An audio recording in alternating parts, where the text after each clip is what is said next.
What's up mga pasawayan? Ngayon nga pala gagawin natin yung swimming pool. Ayan, napakadumi pa. Pero bago yan, check nyo muna itong lugar namin. Then mag-explain ako.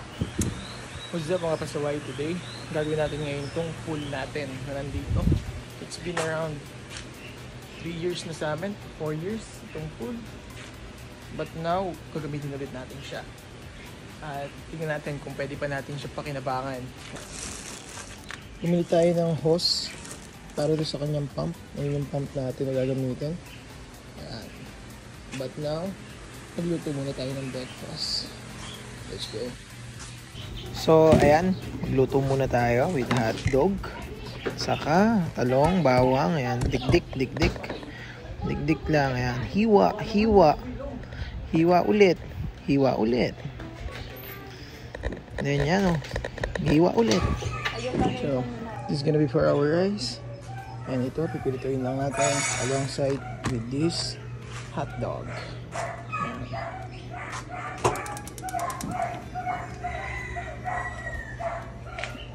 Ganda ng morning.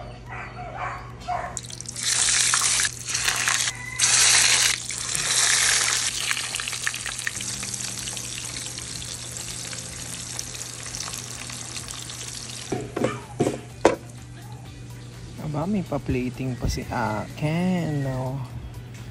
Nakas naman, parang shit.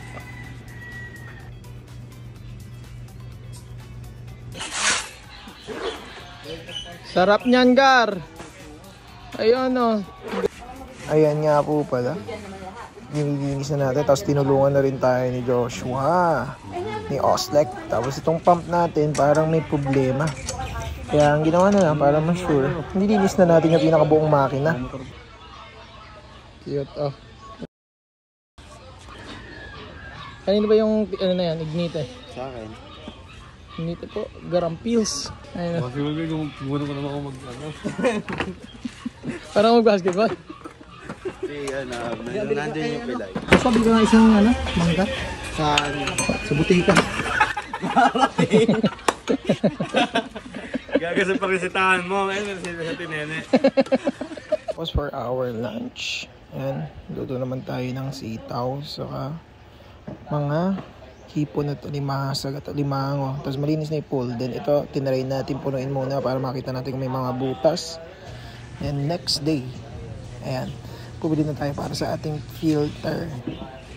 Ayan yung ating drum. Gagawa natin ng filter doon. And then, ito dinidikit natin yung mga PVC na binili natin.